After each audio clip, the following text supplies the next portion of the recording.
Bona vesprada a totes i a tots i moltes gràcies per estar avui així amb nosaltres. Es tornem a trobar en este format que la pandèmia ens també s'ha obligat a seguir, però no per això menys important que si farem els actes de la programació del 25 de novembre de manera presencial. La setmana passada vam estar tancant la primera escola feminista amb Maria Murnau i avui comencem els actes de programació del 25 de novembre, de commemoració del Dia Internacional per l'Eliminació de la Violència cap a les Dones. Avui comencem amb el primer acte d'esta programació amb una ponència online que ens impartís Laura Nuño, i demà continuem amb la penjada de la pancarta a les 12 del migdia en l'edifici de l'Ajuntament d'Ontinyent i continuarem demà també per la vesprada amb una altra ponència que ens impartirà Coto Talents, també en aquest format a través de les xarxes socials de l'Ajuntament d'Ontinyent i de la Regidoria d'Igualtat a les 7 de la vesprada. Al llarg de la setmana també estem impartint tallers en els diferents instituts de la nostra ciutat en prevenció de la violència de gènere a la població adolescent i el 27 de novembre a les 12 del migdia inaugurem el mural del projecte Femení Plural en el pavelló del poliesportiu d'Ontinyent. Avui tinc el plaer de comptar amb la presència de dues dones feministes professionals i sobretot molt reivindicatives i molt actives dins del món del feminisme, com és Laura Nuño, que serà la nostra ponent avui amb la ponència que després ens impartirà, i també contem amb la presència de Tere Mollà, que és una amiga coneguda de totes nosaltres i que tenim també l'honor de tindre-la així a Ontinyent. I des d'ací, abans de presentar-la, vull donar-li les gràcies per ser el contacte a través de qui hem pogut organitzar aquesta activitat i conèixer a Laura Nuño, que com ara veureu és una gran ponent i contem amb ella esta vegada i esperem que moltes altres. Jo donar-vos a les dues primer la benvinguda i agrair-vos que estigueu així, que formeu part d'esta programació del 25 de novembre, adaptada a la pandèmia, però com deia al principi, no per això menys important, i amb un caràcter reivindicatiu que sempre volem que tinguin els nostres actes des de l'àrea d'igualtat. Sense més, jo vaig a passar a presentar a la nostra moderadora d'avui, a Tere Mollà, i després Tere li passaré la paraula i presentarà la nostra ponent, Laura Nuño. Bona vesprada, Tere, per estar amb nosaltres així i, com sabeu, bona vesprada. Qui la coneixeu, Tere Mollà Castells, és feminista, activista social des de fa més de 30 anys, comunicadora des de fa més de 20 anys, amb columna pròpia a diferents mitjans de comunicació, com és el diari Levante, regidora per Esquerra Unida Alentesa a l'Ajuntament d'Ontinyent a la legislatura 2003-2007, funcionària de la Generalitat Valenciana des de l'any 1983, formadora en temes de coeducació, prevenció de les violències masclistes i micromachismes als CEFIR Iniciativa des de l'any 2011 i prèviament des de l'any 2006 a la Fundació Miguel Escalera de Comissions Obreres. Autora de diversos llibres i els dos últims de recent publicació que la pandèmia no ens ha deixat que formaren part de la seva presentació de la programació que teníem prevista per a este 25 de novembre. La presentació dels dos llibres de Tere en un principi formaven part de la programació que estava prevista des de l'Ajuntament d'Ontinyent per a commemorar el 25 de novembre, però per les circumstàncies que estem vivint ho hem tingut que deixar per a la primavera, o per al 2021 segur. Però els llibres, ara Tere també que ho diga, però els llibres estan ja a la venda i podem comprar-los en les llibreries i crec que també a través de la venda online. i donar-te des d'ací també l'enhorabona perquè no pares. A banda de ser comunicadora, d'escriure, de ser formadora, el donates també per a escriure llibres. I jo la veritat que és que la meva admiració des d'ací com sempre. I Moltíssimes sense més, gràcies, Natàlia. el dona la paraula a Tere i moltes gràcies. Moltíssimes gràcies, Natàlia. Jo, amb permís de la gent que ens puga estar escoltant, vaig a passar-me a parlar en castellà perquè la nostra convidada d'avui és de Madrid i tot y que a pesar de que si lo lee lo entiende, pero hablado y como hablamos en esta zona que tendemos a hablar muy rápido, le cuesta entenderlo, con lo cual y con permiso de toda la gente que sabe que soy bilingüe, voy a hablar en castellano, aunque mi lengua, nuestra lengua, Natalia, nos encanta, pero vamos a pasarnos por respeto, por cariño y admiración a presentar a Laura en castellano o español porque es como toca. Laura. Laura es sobre todo y ante todo una grandísima amiga a quien no le gusta nada el teléfono. Quizás por haberlo utilizado en demasía en tiempos, en los tiempos que yo la conozco y que ya son muchos, muchísimos. Ahora, un poco más en serio. Laura Nuño es politóloga, doctora en Ciencia Política por la Universidad Complutense de Madrid. En la actualidad es profesora titular de Derecho Público y Ciencia Política en la Universidad Rey Juan Carlos, centro en el que puso en marcha y coordinó el primer grado de igualdad en género en nuestro país. También es coordinadora del Grupo de Investigación de Alto Rendimiento en Feminismo. Ha publicado más de un medio centenar de artículos, capítulos y libros sobre género y feminismo. A Laura, y aunque no lo parezca, la conocí hace casi 20 años y ya daba formación en igualdad de género en el primer curso que sobre esta materia impartía de forma pionera Comisiones Obreras. Los materiales sobre aquellos cursos los preparó ella y muchos de ellos siguen vigentes. Es, aparte de académica, una gran maestra de vida y feminismos. Me consoló en momentos en los que estaba más sola que nunca. Estuvo a mi lado y me acompañó. Y eso, como ella sabe muy bien, lo considero impagable de todas, todas. Mi deuda de gratitud con ella es impagable y eterna. Laura también es pionera en estudios de igualdad entre mujeres y hombres, pero quizás lo que más destacaría de ella es la ingente, lo que más destacaría de ella es su gran capacidad de trabajo. Parece que se multiplica por muchas por la ingente capacidad de escribir, formar, dar charlas, liarnos a muchas para que hagamos cosas.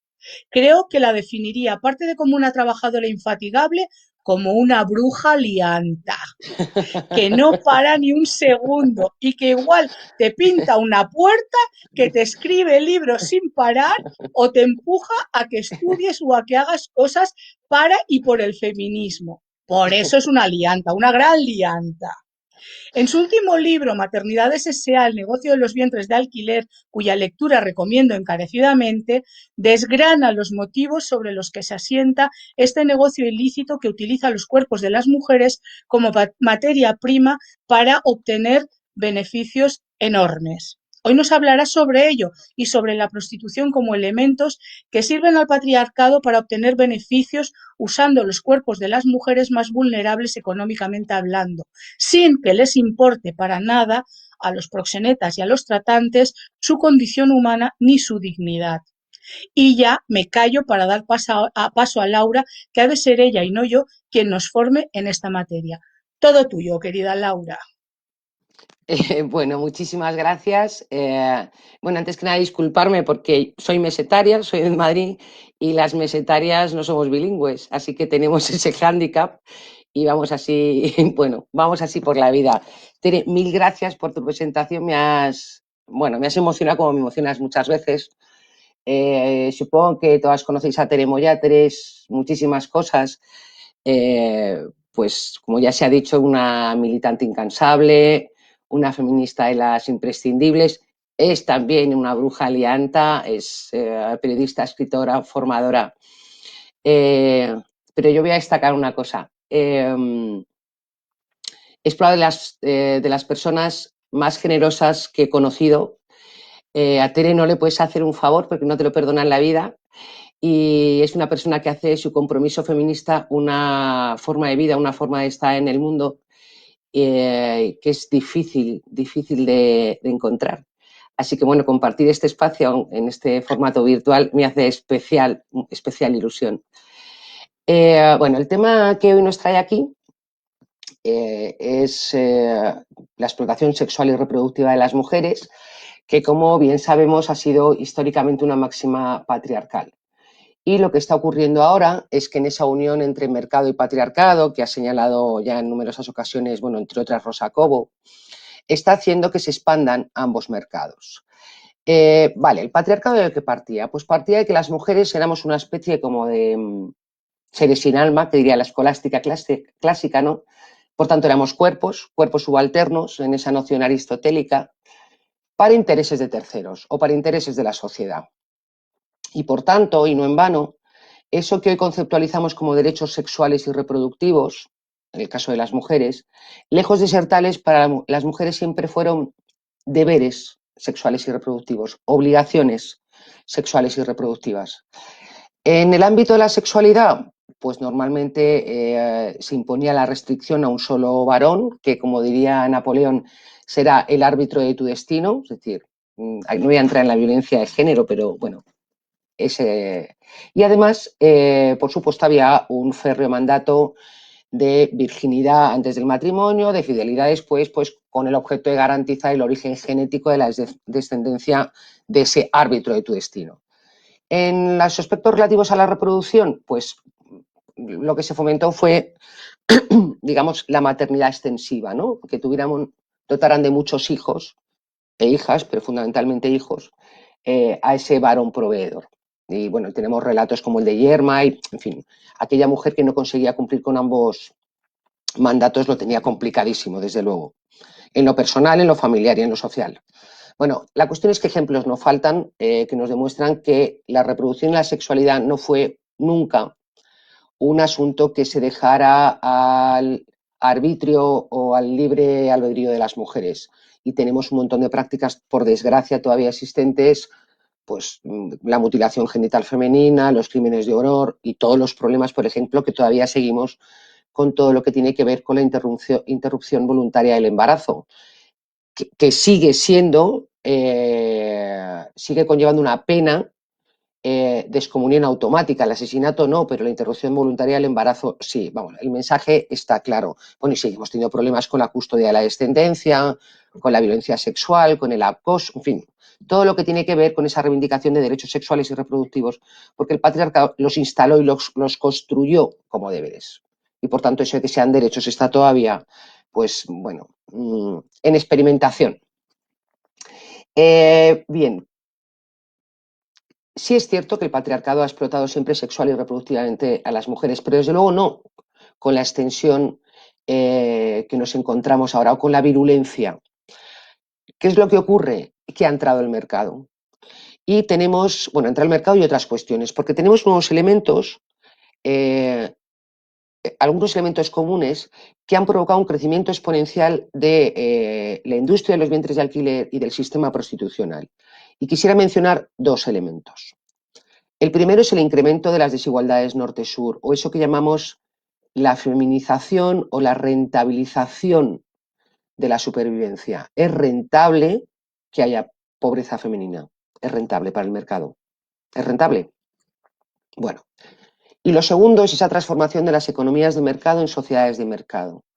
Eso que llamamos neoliberalismo, que no remite solo a un modelo económico o a un modo de producción, sino a una nueva forma de racionalidad.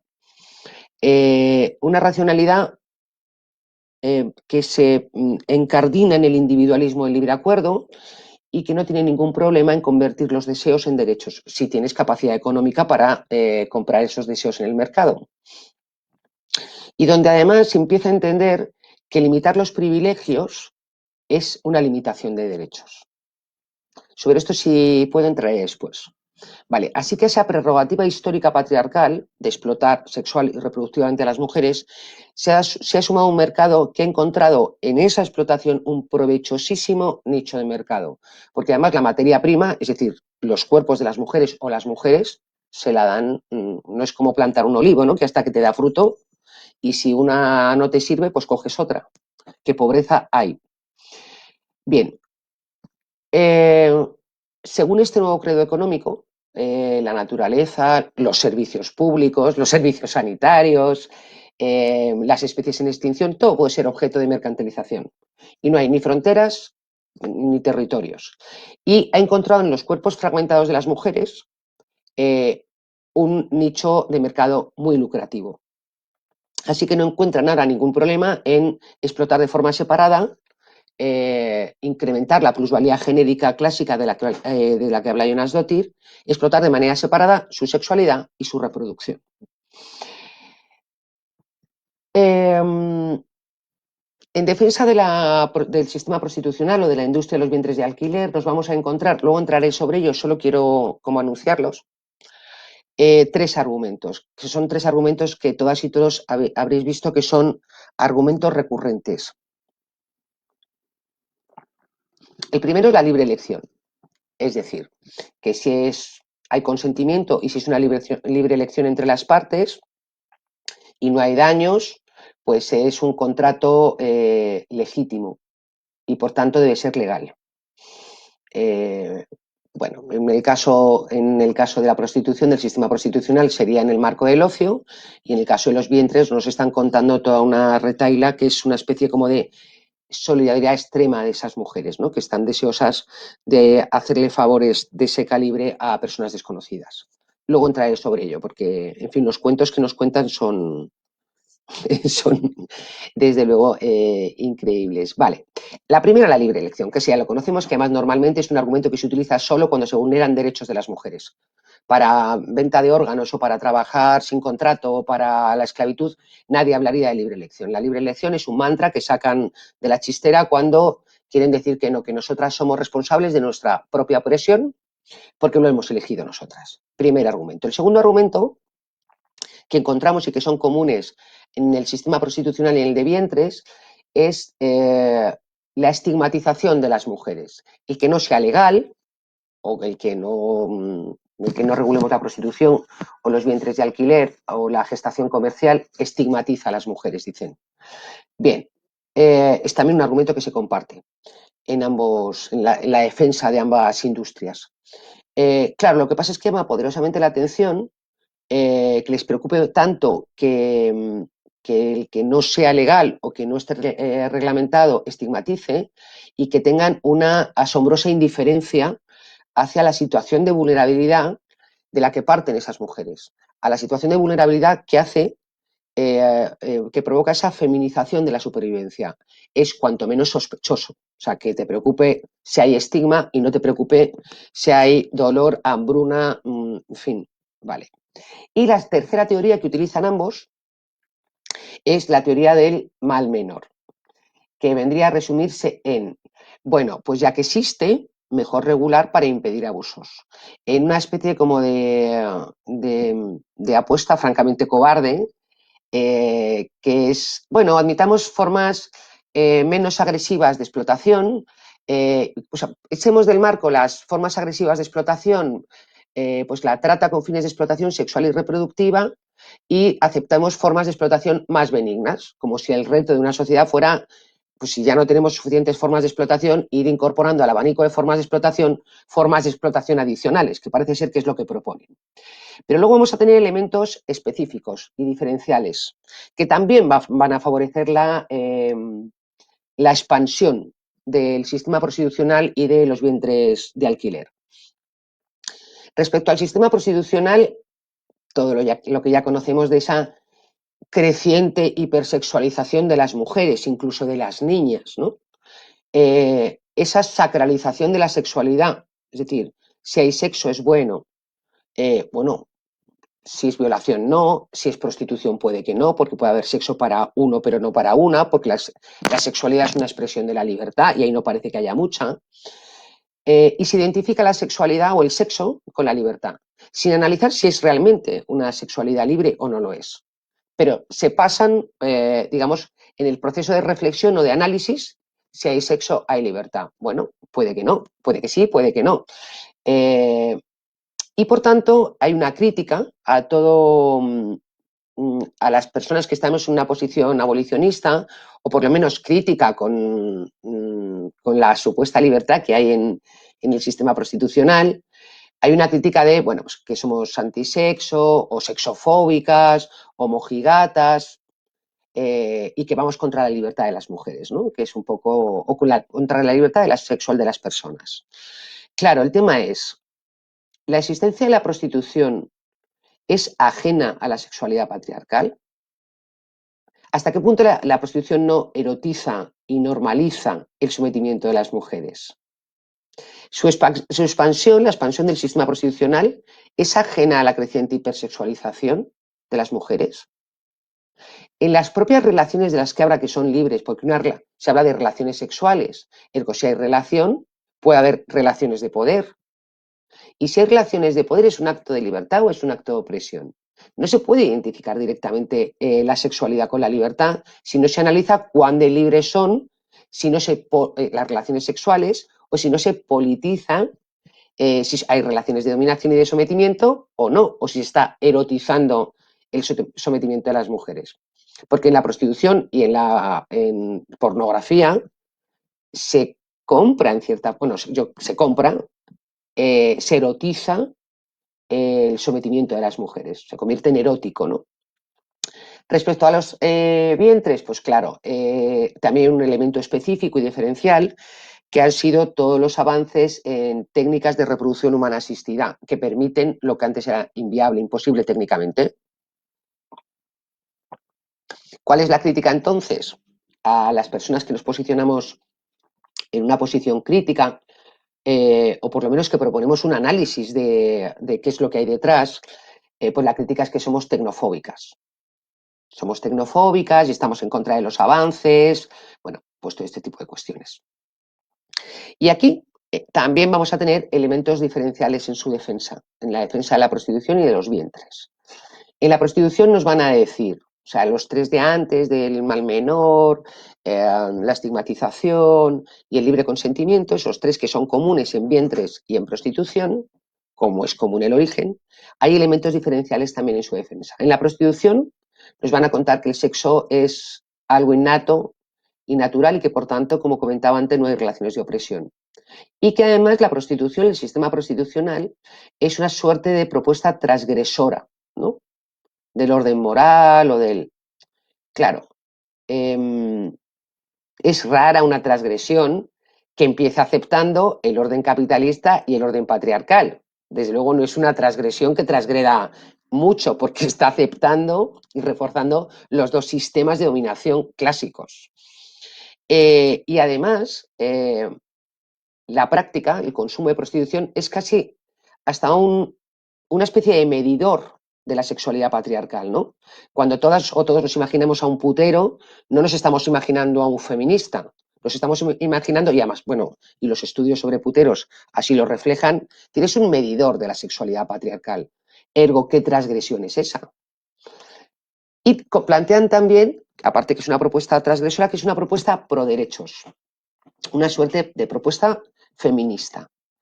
Pero es que resulta que en el sistema prostitucional, tanto puteros como proxenetas, no se evidencian muchos defensores de derechos, ni muchas feministas, ni muchos. Es decir, que pro derechos no será cuando el propio sistema y los agentes del sistema no han tenido una posición clara, nunca, jamás, incluso en contra de derecho alguno.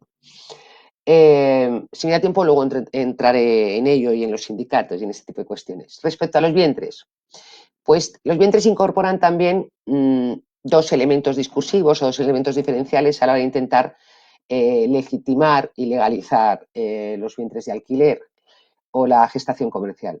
Uno, que es una técnica, como comentaba antes, que permite ejercer el derecho a la paternidad y a la maternidad. Vale, un ser humano, luego entraremos, un ser humano no es una técnica, obviamente, porque además si no las mujeres se convertirían en medios cuando están embarazadas. y el derecho de la paternidad o la maternidad no existe. O sea, existe el derecho de las menores y de los menores a contar con vida familiar, a una tutela, pero el derecho a la paternidad y a la maternidad tan no existe que si existiera tendríamos un problemón con la interrupción voluntaria del embarazo, porque una mujer no podría interrumpir su embarazo si no contara con la autorización expresa del varón procreador, porque afecta a su derecho a la paternidad. En cualquier caso, no hay un solo documento internacional que reconozca ese supuesto derecho a la paternidad. Y como en este caso hay un tercero o una tercera persona interpelada, también ponen mucho el peso, en ello entraré después, en que estigmatiza a los menores o a las menores. Que la ilegalidad de la práctica, lejos de proteger el interés superior del menor, lo desprotege. Un hecho que no es cierto y que además ha sido... las adopciones internacionales sí protegen el interés superior del menor y en el caso del mercado de los vientres de alquiler lo que se protege es el interés del cliente. Luego entraremos en ello.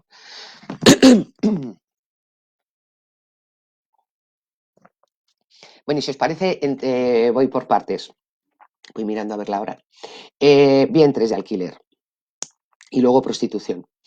Los vientres de alquiler han entrado, el debate sobre la prostitución llevaba años encima de la mesa, sobre el tema de legalizarlo, no legalizarlo, regularlo, no regularlo. Pero el tema de los vientres de pronto ha entrado o ha irrumpido en el debate público con una extraña urgencia, que tiene que ver con que la ilegalidad de la práctica en los países de procedencia de los clientes, por ejemplo en el Estado español, está produciendo reiterados conflictos a la hora de inscribir a los menores o a las menores. Y entonces hay resistencias, claro, porque pueden operar ni el ius soli, el derecho de suelo, ni el ius sanguini, el derecho de sangre, y las criaturas pueden ser apátridas. Así que los países donde es legal están exigiendo que al menos en los países donde van las criaturas tengan un marco legal, el que sea pues el altruista, el que sea, ¿no? Para que no haya problema a la hora de que se lleven esas criaturas. Y además hay una segunda cuestión, y es que en aquellos países donde hay un sistema público de salud, su legalización, aunque fuera en la modalidad altruista, como en el caso de Grecia, por ejemplo, bueno, Grecia no es que sea altruista, pero sí el sistema de salud,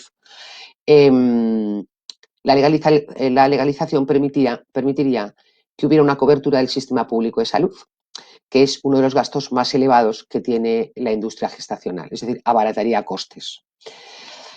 Bien, está habiendo presiones en los estados, lógicamente, por el lobby pro vientres. Es cierto que los estados, en el Estado español también, luego si me da tiempo entraría a valorar las tres propuestas que hay en el caso español, del Grupo Parlamentario de Ciudadanos, de la Sociedad Española por la Fertilidad y de la Asociación por la Gestación Subrogada, qué propuestas en concreto tienen. Pero bueno, el caso es que hay resistencias, porque mientras que la explotación reproductiva y que hagas con una mujer el ocio que consideres y que, en fin, digamos que hay más tragaderas porque lleva siendo toda la vida así, que te pongas a vender criaturas, la sociedad tiene más tragaderas, ¿no? Yo creo que a lo mejor sí solo fue la primera parte, pero lo segundo está costando que, afortunadamente, que cuele. Y últimamente, este mes de octubre, o sea, muy recientemente, hay movimientos de carácter de ámbito internacional que yo creo que están intentando colarlo por arriba, que es en concreto la Conferencia de la Haya de Derecho Internacional Privado, que supongo que sabéis que es una organización que tiene 85 miembros, pero que hay un número muy superior de estados que, no siendo miembros, se adhieren a sus convenios, es decir, pueden ser 150 países. La Conferencia de la Haya se supone que es un centro de cooperación judicial y administrativa de carácter internacional, de derecho internacional privado. Vale, sobre todo en temas de infancia, familia o procedimiento civil, derecho comercial, ese tipo de cuestiones. Pues han propuesto a finales de octubre que las sentencias extranjeras relativas a la paternidad o a la maternidad por gestación subrogada por vientres de alquiler sean reconocidas. Llama poderosamente la atención que un órgano que en principio tendría que estar velando por la familia o el interés superior del menor y que además es de derecho internacional privado, esté proponiendo, o sea, tenga el valor de proponer una vulneración de derechos humanos, que sería derecho internacional público, es decir, que primero no le compete y además colisiona con el convenio de la Haya sobre adopción internacional, que prohíbe, lógicamente, andar vendiendo criaturas por el mundo. Es una cosa bastante sensata. Y luego hay otro movimiento en el ámbito de la Comisión Europea. Por fortuna, se va a aprobar la primera, supongo, no sé, bueno, si no lo cuento, se va a aprobar la primera estrategia para la igualdad de las personas LGTBIQ en la Unión Europea. Estupendo, bienvenido, ya era hora, ya habían tardado. La idea es combatir la discriminación, garantizar la seguridad y ampliar la lista de delitos en el ámbito de la Unión Europea para que se incluya los delitos, los odios homófobos, el delito por homofobia. Bien, hasta aquí todo perfecto. No es que se anda mucha prisa, pero bienvenido. Pedro de Rondón han incluido una cuestión que desde luego es objeto de sospecha, porque plantean el reconocimiento mutuo de la parentalidad en situaciones transfronterizas, lo cual puede significar una legalización de facto del reconocimiento de filiación por vientres de alquiler. Bien, respecto al tema de la maternidad, ¿no? El mandato de maternidad. Doy 4 claves y luego entro en el tema de las altruistas y los argumentos y el argumentario y todo esto. Respecto al mandato de maternidad, bueno, sabemos que toda la producción filosófica, médica, de todo tipo, no ha ahorrado esfuerzos en inocular una maternidad extensiva a las mujeres, es decir, tenían que tener hijos e hijas y cuantos más mejor. Y esto era una suerte de, uno, mandato de la naturaleza, ergo, si no tenías hijos, tú tenías un problema o no querías tenerlos, eras pelina antinatura. 2, como función social, es decir, ya que no te voy a dejar hacer otra cosa porque vas a estar en el espacio privado, tu función social va a ser otra, va a ser esa, no va a ser otra. Además era esencia, ¿no? Eso que decía alguno de la mujer, ¿no? La madre es la mujer. La que no es madre es mujer a medias, porque es la esencia de las mujeres. Y lo proyectaban a su vez con una cuarta cuestión que es como un deseo o como una expectativa de carácter individual. Es decir, no sois vosotras las que queréis tener muchos hijos y las que queréis tener hijos. Bien, claro, a esto se suma una quinta cuestión y es los monoteísmos. La figura de la mujer será la de la madre. Será un mandato divino, además. En los politeísmos no, porque tenemos otras figuras de diosas como Atenea, Diana, que tenían otros roles, no solo tenían ese. Pero con los monoteísmos ya se reforzó, con lo cual ya ese mandato de ser madre, de la maternidad, ya no será un mandato social, ni la naturaleza, ni tú misma porque tú lo quieres, sino que además era un mandato divino. Claro, esto tiene una pequeña complicación, que no es lo mismo desobedecer a tu padre, a la sociedad, que condenarte al infierno, que desobedecer, que ser una pecadora antinatura y que enfrentarte a los designios divinos. Bien, bueno, está claro que desde luego la explotación reproductiva fue una prerrogativa histórica patriarcal, normalmente en el marco de la unión matrimonial. Bueno, sí, luego estaban los prostíbulos como las cloacas de la sociedad, pero bueno, por lo general en el marco de la unión matrimonial. Existen históricamente algunos antecedentes, digamos, de maternidad subrogada, pero no de maternidad comercial. Son míticos algunos casos, pues yo que sé, el relato bíblico de Sara y Raquel, o la licencia que se recogía en el Código Hammurabi, que permitía que la esposa estéril tuviera descendencia ofreciendo una esclava al marido. Bueno, tenemos lo de la concepción de la Virgen María, que a lo mejor podría entrar también. Los regímenes esclavistas sureños norteamericanos, que era práctica habitual, que con objeto de incrementar el número de esclavos y de esclavas, era práctica habitual violar y fecundar a las esclavas.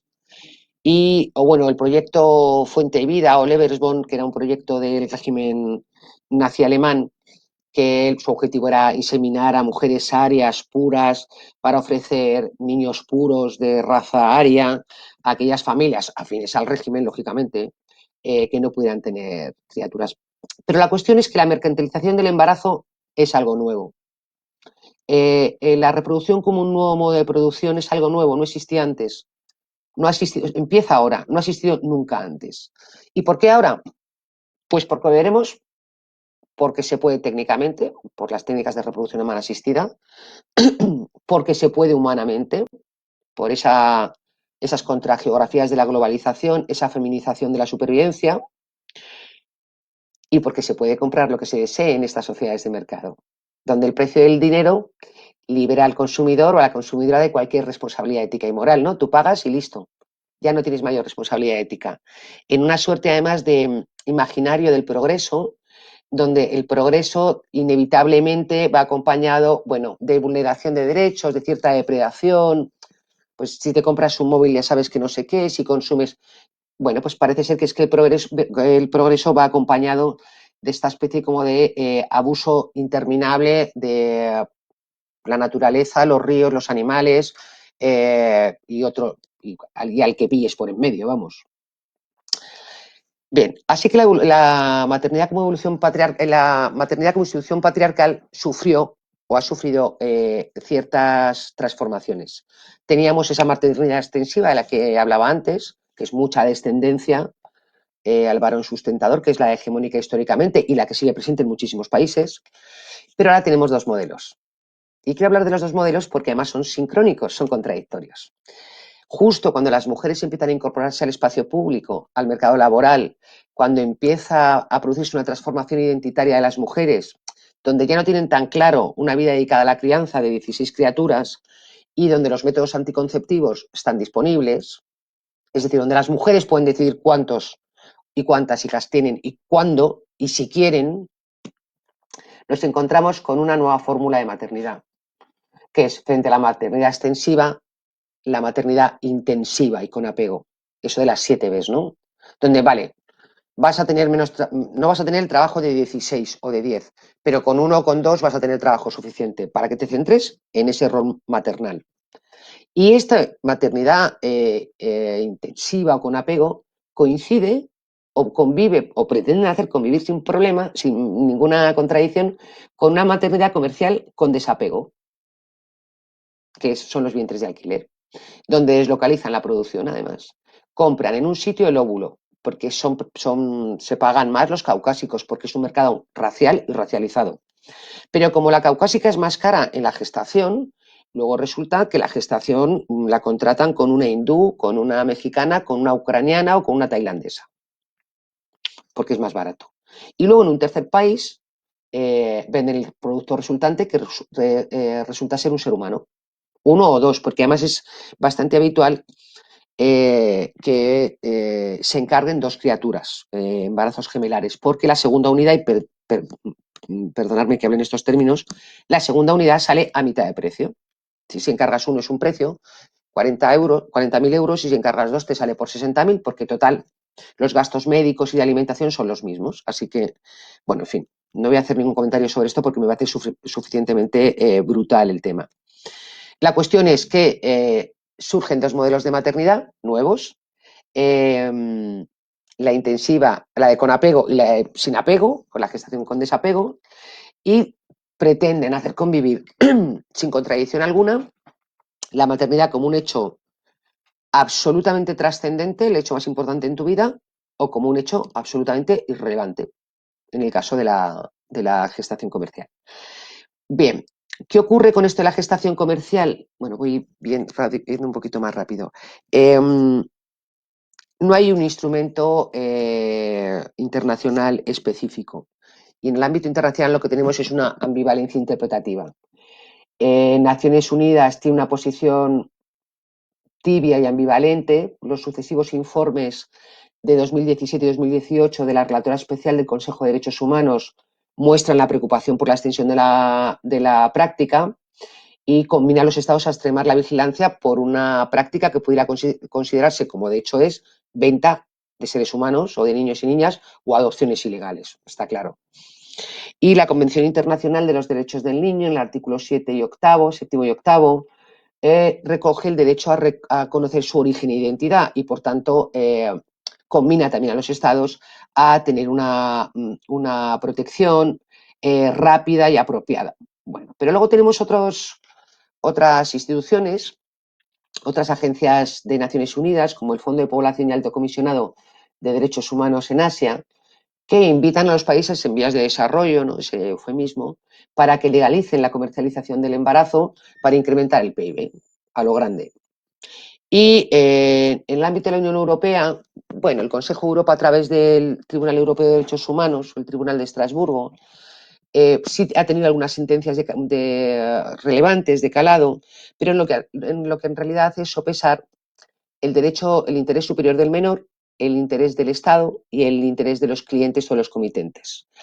Si el interés superior del menor colisiona o de la menor con el del Estado, protege al menor o a la menor, y si el interés superior del Estado colisiona con los comitentes, protege al Estado. Es decir, en realidad lo que está haciendo el Tribunal de Estrasburgo es, si pillan a una pareja o a un tipo que se ha traído 4 niños o niñas de forma ilegal, pero lleva viviendo con ellos 3 meses, protege el interés superior del menor que ya está instalado en esa familia. Pero si lo pillan en frontera, como ocurrió en el caso italiano, protege el interés superior del Estado y por tanto se lo quita a los comitentes. ¿Vale?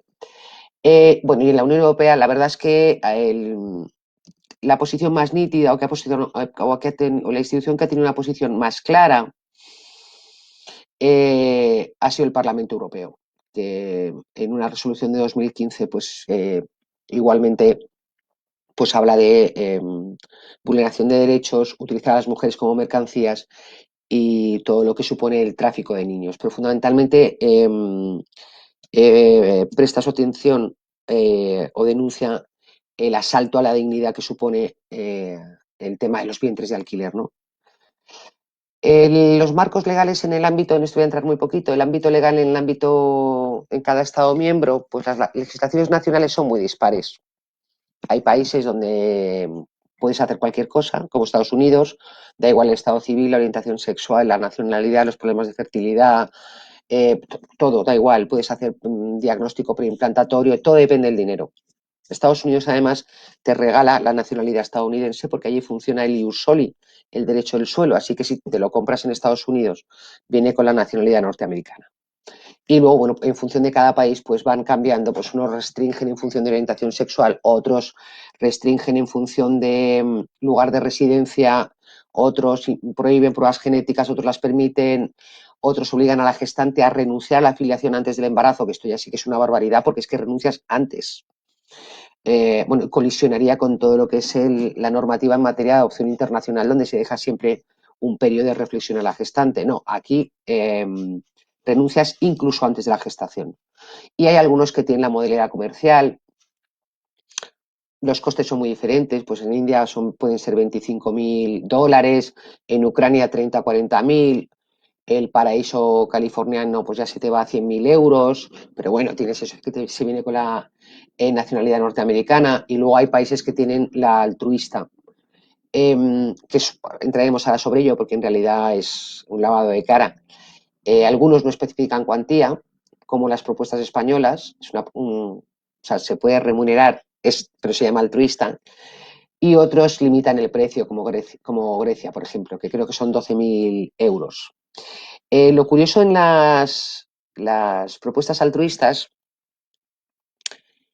es que las formulan como altruistas para las gestantes, pero no se prevé nunca el altruismo de las comercializadoras. Solo la legislación canadiense, que permite la remuneración de la gestante, prohíbe el lucro de las intermediarias. El resto de las propuestas altruistas, insisto, incluidas las españolas, el altruismo se lo reservan a las mujeres. Bien, el abanico de posibilidades es tal que en la práctica es un mercado ilimitado. Es decir, cualquiera que sea tu situación, si tienes dinero, tienes garantizado que el mercado de los vientres de alquiler te provea una, dos o las criaturas que consideres. Y digo las criaturas porque se pueden, como es mercado, igual que yo me compro un bolso, me puedo comprar 10 bolsos. Pues igual que me compro una criatura, me puedo comprar 2, 4. Ah, me separo y se llevan 2, pues me compro otras 2. O un millonario chino que le pillaron creo que fue el año pasado, con 16 niños, porque además los quería niños, de vientres de alquiler en un hotel, se había cogido una planta entera en un hotel, y además interrogado manifestó que su estimación era llegar a comprar entre 300 y 1.000, tal cual, para elegir a su sucesor, a su heredero. Bueno, claro, el mercado es lo que tiene, que si tienes dinero, tú compras por unidad, cuantos los que quieras. Vale, el marco legal en España, y supongo que esto lo conoceréis, por eso voy a pasar un poco por encima, Bueno, en España el contrato es nulo. Está recogido en el artículo 10 de la Ley de Reproducción Humana Asistida, que recoge el antiguo artículo 10 de la Ley de Reproducción Humana Asistida previa. La posición del Tribunal Supremo en varias sentencias del año 2014 y 2015 entiende que los vientres de alquiler son contrarios al orden público internacional porque vulneran los derechos fundamentales. ¿Cuáles? Pues la dignidad, la autonomía, la integridad física. La Fiscalía funciona en el mismo sentido, pero como el contrato es nulo, pero no es ilegal, es decir, no se puede perseguir de oficio, tenemos campañas comerciales o ferias, o Surrofer, que hemos visto, comercializadoras que se anuncian sin problema, meteros en la página web y mirar vientres de alquiler sin problemas. Y luego tenemos una instrucción de la Dirección General de Registros y Notariado, que ahora se llama Dirección General de Seguridad Jurídica y Fe Pública. Bueno, esta instrucción de la Dirección General que permite de facto filiar a las criaturas en los consulados españoles en el extranjero. Bueno, respecto a la denominación no voy a entrar mucho. Desde luego me parece un eufemismo hablar de gestación subrogada o maternidad subrogada, porque la gestación, como la respiración o como los procesos, o sea, no se puede subrogar. Y yo prefiero términos como vientres de alquiler o mercantilización del embarazo, porque precisamente señala ese aspecto de mercantilización, ¿no? Porque señala el mercado. Y es importante señalar el mercado porque es donde está ahora el medio de la cuestión, porque afecta a la cuestión.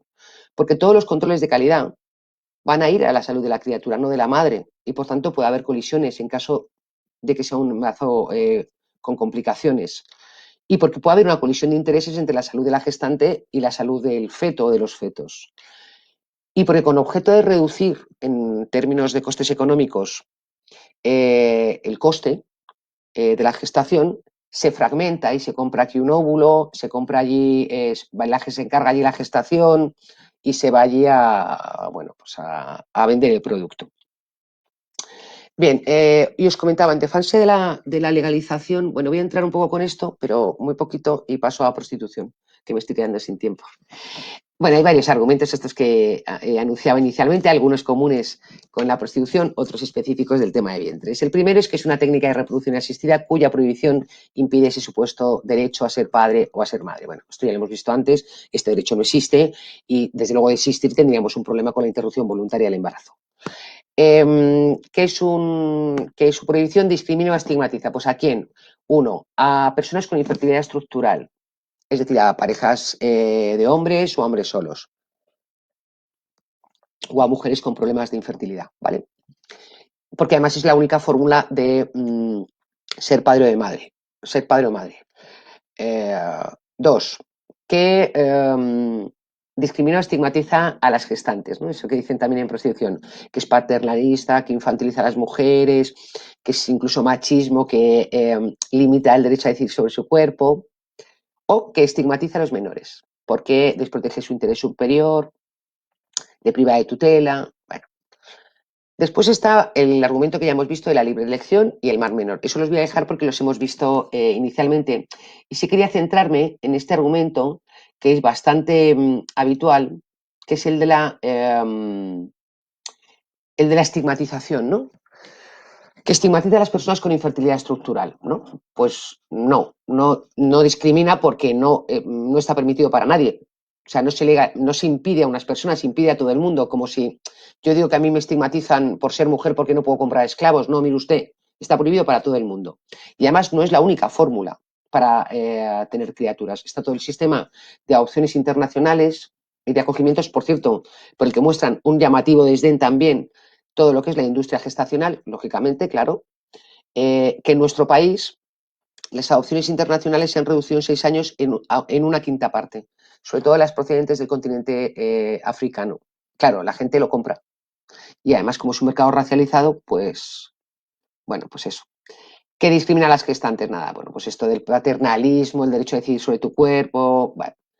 Bien, en fin, esto no se predica sobre el mercado laboral, nadie defiende que porque un convenio colectivo, un estatuto de los trabajadores y las trabajadoras defienda que no puedes trabajar 40 horas seguidas y que la seguridad social, pago de la seguridad social es obligatorio y que el contrato es obligatorio, es que estigmatice a nadie. No, mire usted, entre el débil y el fuerte, La ley protege al débil, para eso está.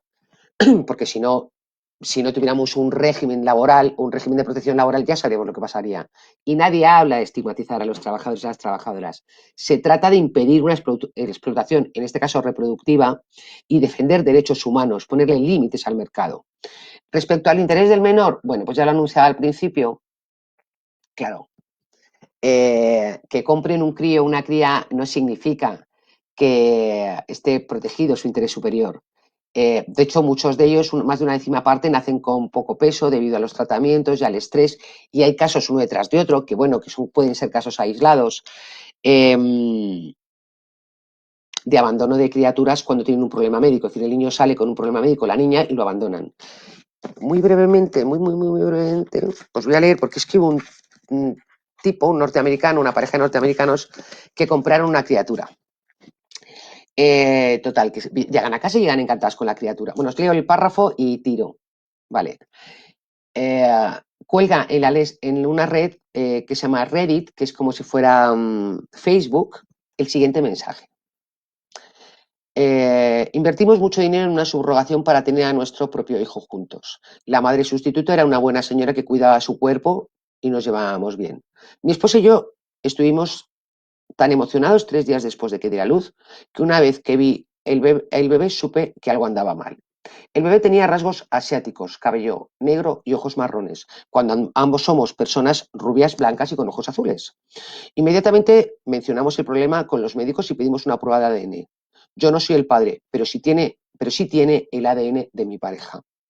Los dos estamos realmente devastados por esto y contactamos con la empresa de subrogación.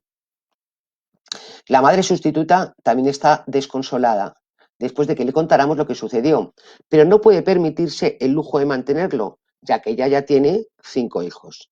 Necesitamos consejo, queremos emprender acciones legales contra la agencia y no quedarnos con el bebé. Bueno, casos de estos, pues el caso de bebé Gamey en Tailandia, que fue una niña que nació con síndrome de Down, fue una pareja que, bueno, compró 2, se llevó el que estaba para ellos sano, como si el síndrome de Down fuera una enfermedad, pero bueno, y dejó al otro, lo dejó con la madre tailandesa, pobre, por supuesto. Luego se detectó que el padre era pedófilo, porque claro, no hay pruebas de ningún tipo, es mercado, tú compras lo que, o sea, tú pagas y compras. No hay ninguna prueba de idoneidad con los compradores o con las compradoras. Bridget, recuerdo, también fue una niña ucraniana que compraron unos norteamericanos y que nació con daños cerebrales, y en Ucrania, como las madres tienen que renunciar a la afiliación antes del embarazo, ni siquiera se lo pudo quedar la madre. Bueno, hay casos de estos, es decir, que no desprotege el interés superior del menor. El que haya una tutela institucional, lejos de desproteger el interés superior del menor, lo protege. Bueno, luego estaría el mantra de la libre elección, que en fin, que en el caso de un ser humano creo que es irrelevante, es decir, igual que en la esclavitud, pero que además no, como ocurre con la prostitución, no sean los requisitos éticos, porque la libre elección necesita que sea un acto libre e informado. Si hay un acto libre, no puede haber si está mediado por la supervivencia y la subordinación, y además la libertad es solo para aceptar el contrato. Luego las madres, las gestantes, no pueden decir, pues me quedo a esta criatura, pues interrumpo el embarazo, pues la libertad es supuestamente solo para renunciar a esa libertad. Y tampoco es un acto informado, porque las gestantes desconocen con anterioridad las implicaciones de la decisión, los lazos afectivos que desarrollan con sus criaturas, ¿no?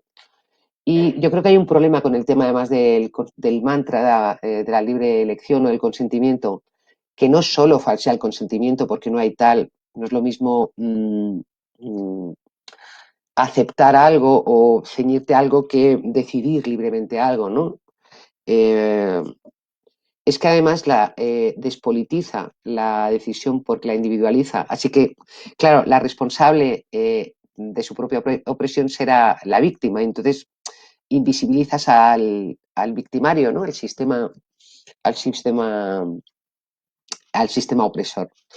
Y bueno, en cualquier caso, despolitizar la opresión me parece un asunto suficientemente importante como para tomárselo en serio.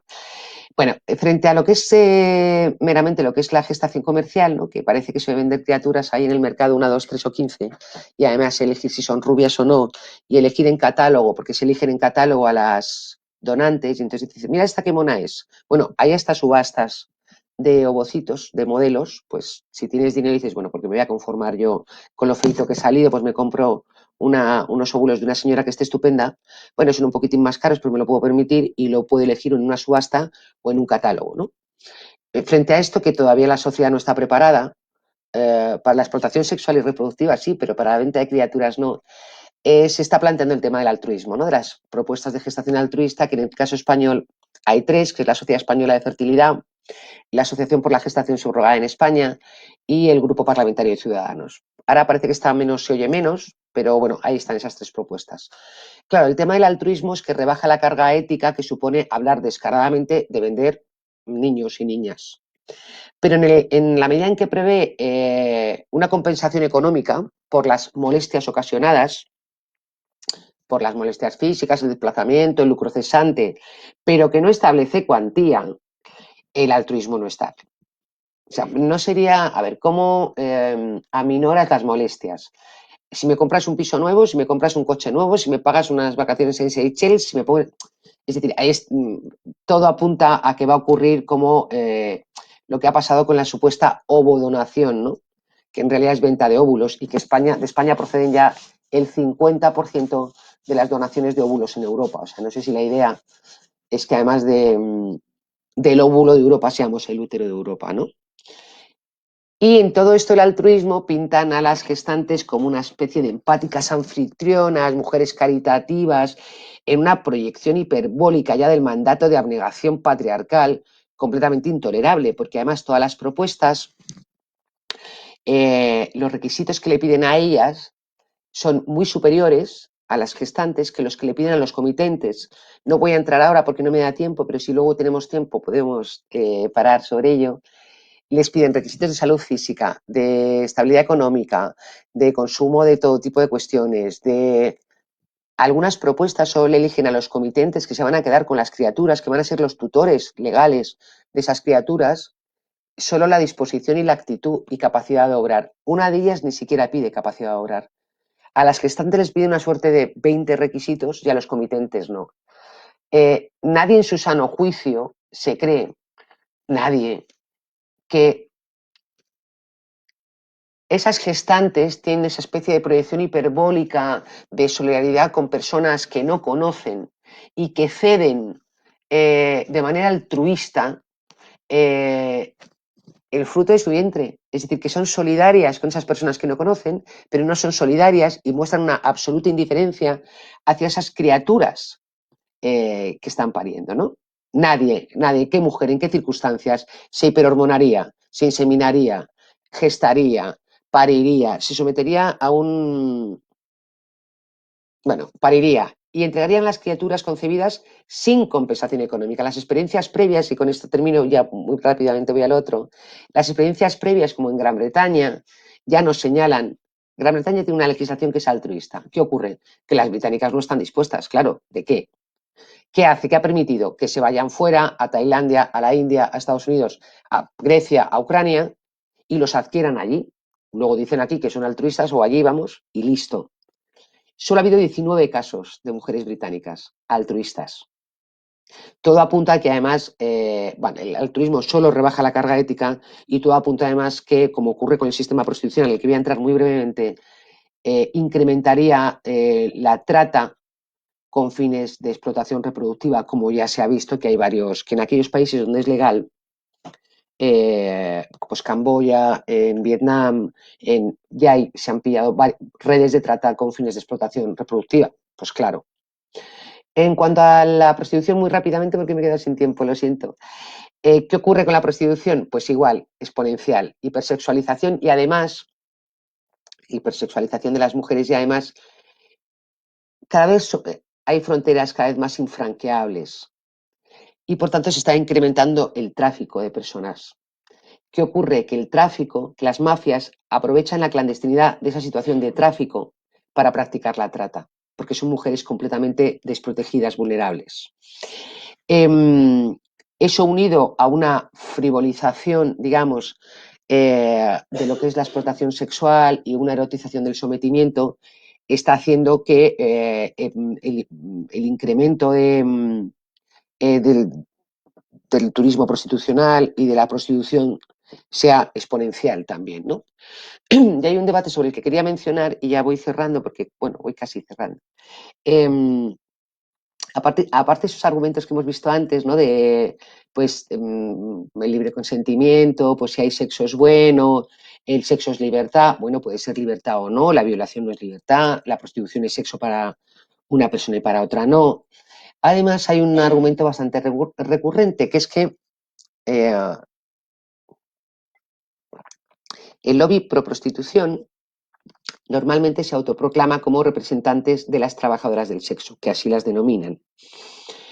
Bueno, no, lo ponen incluso con E, ¿no? Como si fuera un sistema que no estuviera generalizado, que no estuviera compuesto mayoritariamente por mujeres y niñas. Bueno, y dicen que representan a las mujeres en prostitución. Pero para empezar, no representan al colectivo mayoritario, que son las víctimas de trata. Es más, niegan la prevalencia de la trata en el sistema prostitucional y afirman que es una cuestión residual. En el último informe del Congreso relativo a la prostitución, ya se estimó que el 95% de las mujeres en prostitución podían ser consideradas víctimas de trata, es decir, que residual tiene muy poco, muy poco. Aseguran que van a proteger o que protegen a las mujeres en prostitución.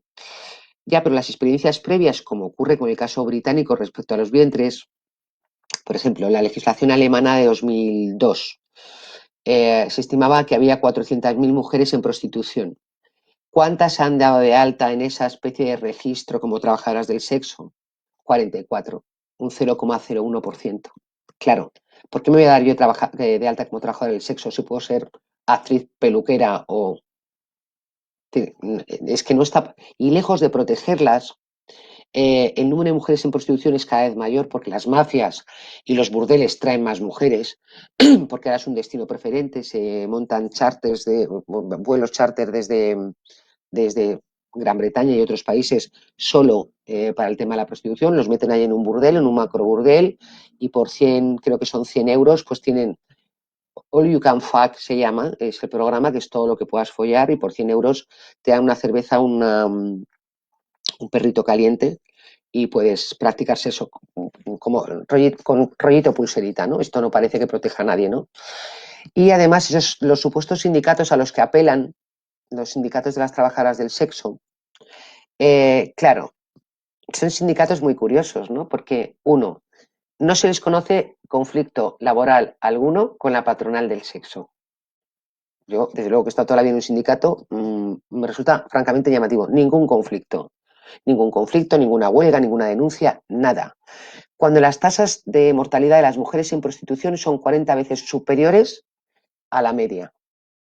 Y no hay ningún conflicto. O sea, eso es el paraíso laboral. O sea, ya te va diciendo qué tipo de sindicatos no, no, porque en realidad no son sindicatos, son asociaciones de proxenetas que se visten de sindicatos. Y sobre todo olvidan algunas cuestiones claves en el tema de la prostitución, alguno ya los he apuntado, pues lo que supone erotizar la dominación femenina, que ocurre también con la pornografía. Hoy he visto salía una noticia, no recuerdo dónde, que decía que el 90% de los estudiantes universitarios españoles piensan que el sexo que ven en la pornografía es el sexo real. Claro, ¿qué tipo de relaciones sexuales vas a tener? ¿Qué tipo de relación afectiva y qué tipo de relación no violenta vas a tener con tu pareja, ¿no? Banaliza y naturaliza la subalternidad. Es decir, un tema muy llamativo. Ignora la situación de vulnerabilidad en la que están estas mujeres. Es decir, no se puede ignorar en términos de clase social, conflicto capital-trabajo, conflicto norte-sur, cuál es el perfil de las mujeres que están en prostitución. Claro, el día que estén las hijas de los ministros, a mí me seguirá sin gustar la práctica, pero no preocupa. No, o sea, es una cuestión que no es objeto de mención, no es objeto de análisis. y hasta qué punto la prostitución no está reforzando esa consideración de las mujeres como cuerpos sexualizados, como cuerpos deshumanizados, de los que es posible disponer de una forma festiva, acrítica, como forma de ocio, ¿no? En un mercado donde además hay una encuesta en la Unión Europea de hace un par de años donde el 50% de los puteros declaraba seguir consumiendo a pesar de tener signos claros de que las personas prostituidas eran menores de edad, eran niñas. Y en España, una encuesta similar que se hizo por la Dirección General contra la Violencia de Género, según esa encuesta, una tercera parte de los españoles, había declarado pagar por relaciones sexuales. Y el 44%, o sea, casi la mitad, manifestaba que no informaría a la policía si constatara trata. Claro, este es el escenario que tenemos, ¿no?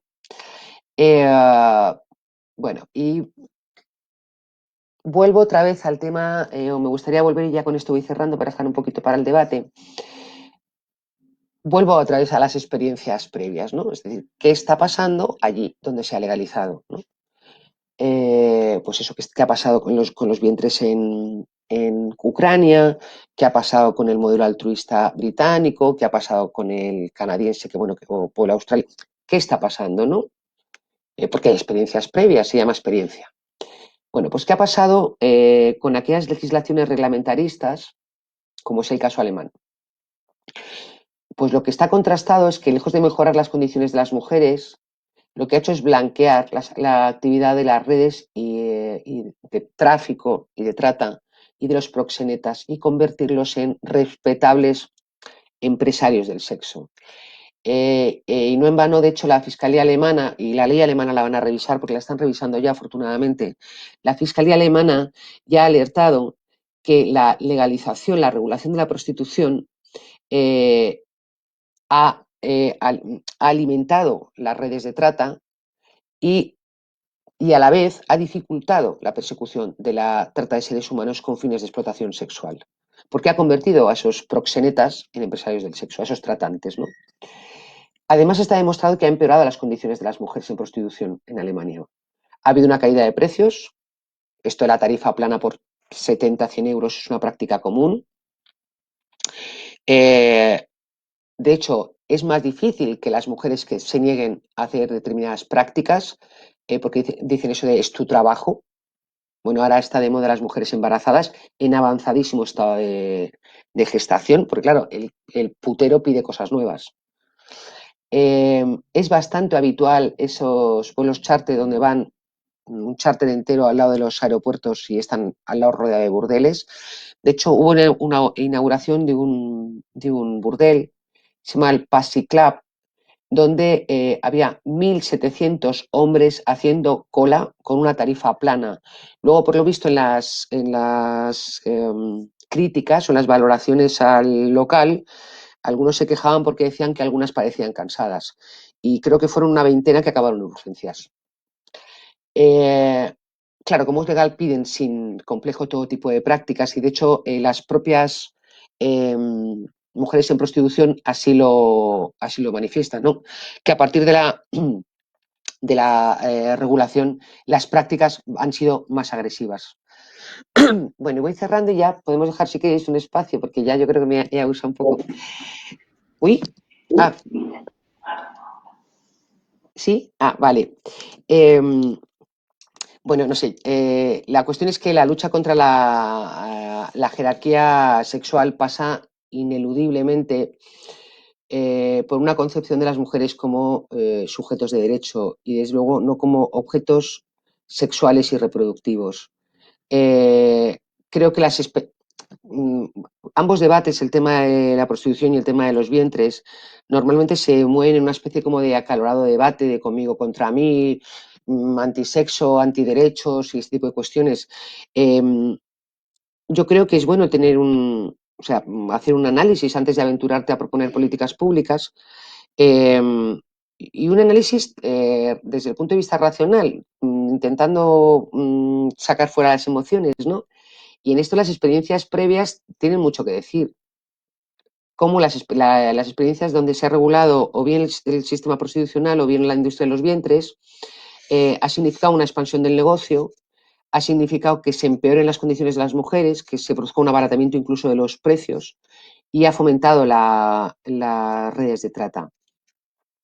El reto, en cualquier caso, de una legislación pretendidamente igualitaria o que pretendidamente pretenda defender los derechos humanos y los derechos de las humanas también, es impugnar ese derecho patriarcal de explotar a las mujeres sexual y reproductivamente a la carta, ¿no? Y que erotiza su sometimiento y enajena su libertad sexual y reproductiva. Y analizar qué consecuencias tiene la mercantilización ahora de esa enajenación sexual y reproductiva para aquellas mujeres con menos recursos económicos o que proceden de contextos territoriales pues de patriarcados por coerción o contextos territoriales y situaciones de vulnerabilidad. Y el reto no debería ser adoptar nuevas fórmulas de explotación, sino acabar con las que hay, ¿no? Eso debería ser el reto de las políticas públicas. Entre otras cuestiones, porque las políticas públicas definen cuáles son nuestras normas de convivencia. Y la legalidad otorga legitimidad a las prácticas. Si yo legalizo la venta de órganos, por ejemplo, finalmente terminará siendo un acto no solo legal, sino legítimo. Y darle carta de legalidad a algunas prácticas es darle carta de legitimidad, ¿no? Si es legal y tengo dinero en el bolsillo, ¿por qué no voy a hacerlo? Y luego un debate que yo creo que debe estar en todo esto es que en esta unión entre lo que es el patriarcado y el mercado, el neoliberalismo, las sociedades de mercado, honestamente hay que ponerle límites a un mercado si es que deseamos o pretendemos que el mercado tenga límite alguno. Es decir, hay cosas, o desde luego los seres humanos no pueden estar en el mercado para comprarlos y venderlos.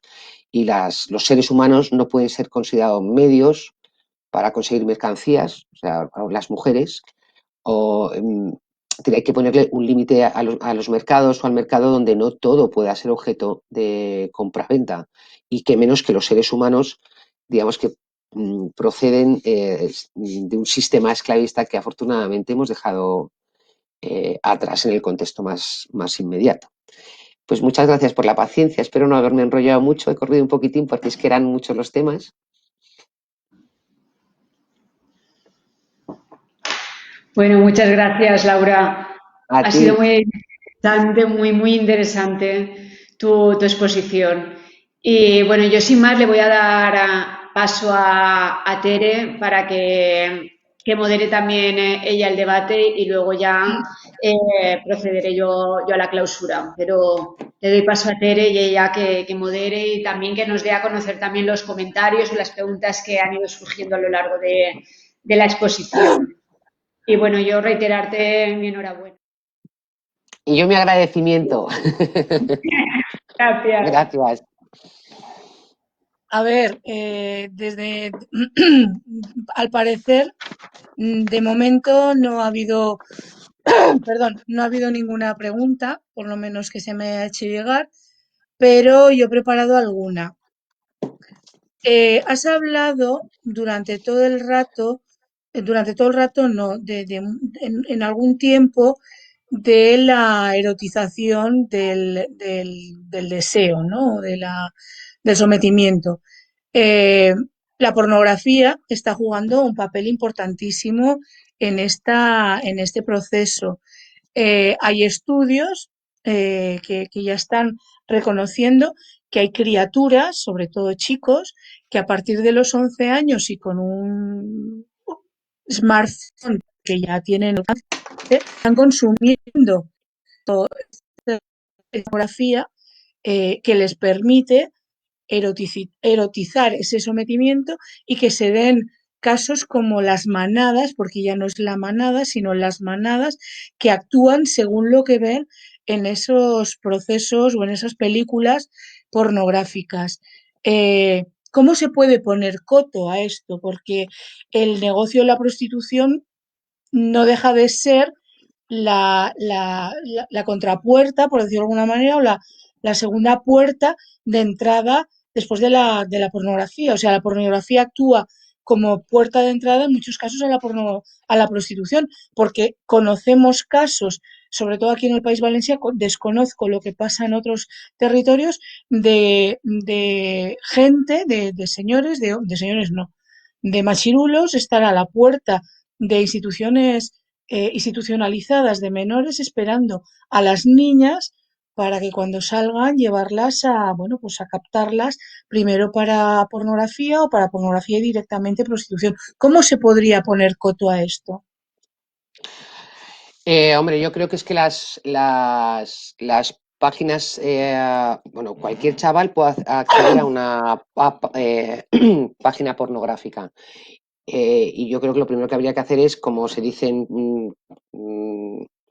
en el argot informático, caparlas. Es decir, lo que no pueden estar es en abierto. Porque además lo que están viendo es el relato, es un continuum. Pornografía y prostitución es el mismo continuum. O sea, una cosa es el relato, que además es un relato que compran como si fuera sexo real, o sea, ese es el sexo guay real que debes tener, que además proyectan sobre sus compañeras en caso de tenerlas, y donde además, si os fijáis en el relato de la pornografía, donde por cierto no solo es un relato, porque son imágenes reales de mujeres reales, es decir, no es un cuento, eso se está produciendo. Ocurre. Claro, claro, o sea que no son dibujos animados, son mujeres de verdad, ¿no? Ujú. Se vuelve a reproducir lo mismo, porque ¿cuál es el deseo importante? El de ellos. ¿Y cuál es nuestro deseo? Pues como mucho sentirnos deseadas. Y además, que nos sometan, nos erotiza enormemente, nuestro deseo es irrelevante y las prácticas sexuales son las que les gusta a ellos. Es decir, que yo sexualmente estoy realizada si él está realizado. Claro, si la población más joven, porque a nosotras ya con esta edad eso nos lo van a contar, pero si se están educando sexualmente con ese relato, tanto ellas como ellos, ¿qué les están contando? Que tú te sientes, vamos a volver otra vez a los orígenes. O sea, para esto hemos hecho una revolución sexual, para contarnos que tú te sientes sexualmente realizada si él está contento y que tú te sientes vitalmente realizada si él está contento. Volvemos a poner otra vez, es que vuelven a los... Eh, yo utilizo una cosa que es como vuelo en las sombreras, ¿no? Es decir, que muchas veces en esto del feminismo, cuando creemos que una cosa ya está superada, vuelven las sombreras, ¿no? Lo de la interrupción voluntaria del embarazo. Es decir, volvemos otra vez con un relato que creíamos ya superado. Y en realidad lo que se hace en la pornografía, o sea, no es sexo ni sexualidad. Se erotiza el sometimiento y esos son los relatos, bueno, por lo menos la pornografía mainstream, hegemónica. Rosa Cobo acaba de sacar ahora un libro sobre pornografía donde analiza estas cuestiones. Y luego que es un agente socializador pues de la población más joven. Donde además a ellos, en esa especie de sexualidad patriarcal, donde si no son suficientemente machos, están pues el grupo de pares, ellos mismos, es que además se terminan socializando aquello como normal y tampoco es bueno en una sexualidad, desde luego, divertida, sana, libre, que admitan ese tipo de prácticas sexuales como placenteras, felices y normales. Y si es un continuum, como decías tú, ¿qué haría? Pues hombre, el primer paso desde luego es que no pueden estar en abierto. Todas A las ver, también criaturas. influiría, perdón, discúlpame, Ya he terminado. que también influiría que en la nueva ley de educación se incluyera la formación o la educación erótico-festiva o, hay festiva, perdón, educación afectivo-sexual, disculpa, la educación afectivo-sexual desde la más tierna infancia y que se enseñara a las criaturas a relacionarse con sus propios cuerpos y con los cuerpos de sus compañeras o compañeros, ¿no? Creo que eso también ayudaría, ¿no? Y a los padres incluso y las madres. Sin duda, claro, sin duda. Incluso, es más, incluso la educación erótico festiva, como has dicho tú, pero festiva para ambos. Festiva para Bueno, se me ambos. escapó, No, se no, me pero escapó. bien, claro, si es de lo que se trata, sí. Eh, Me preguntabas por el tema del acceso. El acceso es, había una decisión muy clara que es lo capas.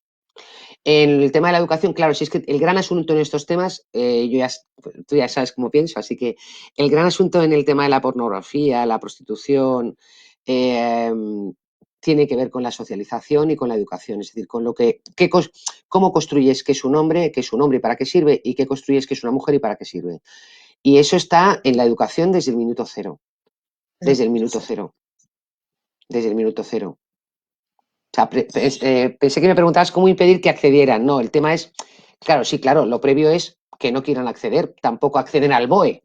O sea, no están todos los chavales de 11 años accediendo al BOE como locos y están abiertos. No. Hombre, pues sí, claro, sí. Si la previa la evitáramos, es decir, que no quisieran acceder, pero bueno, luchar contra eso es difícil. Ahora, sin duda, claro, la educación es clave. Pero tan clave que por eso cada vez, por eso la educación, tenemos tantas leyes sobre educación y por eso cada vez que intentamos introducir algo en educación saltan todas las alarmas de los sectores más conservadores. Claro, claro, porque es que la educación no es baladí. En la educación está la clave. Claro, y por eso en cuanto se toca la educación saltan todas las alarmas de los cruzados del patriarcado y de los sectores más conservadores, porque estás tocando en la médula espinal de lo que en realidad podría transformar las cosas. También hemos hablado, cuando has hablado de la prostitución, estamos de enhorabuena las feministas abolicionistas, porque la semana pasada se presentó por parte de la plataforma abolicionista de la prostitución La PAP. la propuesta, la PAPSI, la propuesta de ley orgánica para la abolición del sistema prostitucional. Y yo estoy encantada con el tema, pero ¿tú crees, en tu condición de experta, que va a reunir las suficientes complicidades parlamentarias, porque sociales y feministas supongo que las tiene, pero las parlamentarias, para poder llegar a buen fin y poder ser tramitada y aprobada en esta legislatura? Pues, ya sabes que yo soy optimista y creo que o se consigue ahora o es muy difícil que se consiga en otro. O sea, si ahora no se consigue, lo tenemos difícil. Y con las experiencias previas que hay por el mundo y la experiencia en la mano, está claro cuál es la solución. O sea, yo quiero pensar que es posible y que desde luego si es posible es ahora. Quiero pensar eso. Sí. Vale, venga, De hecho, a coincidimos, mí, sumaremos esfuerzos. sí, de hecho, yo he seguido el trabajo en la última, cuando lo presentaron, no pude asistir porque tenía porque tenía clase y no pude asistir, pero sí estuve en la previa donde presentaron el documento, que yo creo que es un documento muy, muy bueno, muy trabajado, que incluye dimensiones muy interesantes, y yo quiero creer que sí. Hombre, que no la compren entera puede ser, pero que desde luego es el momento.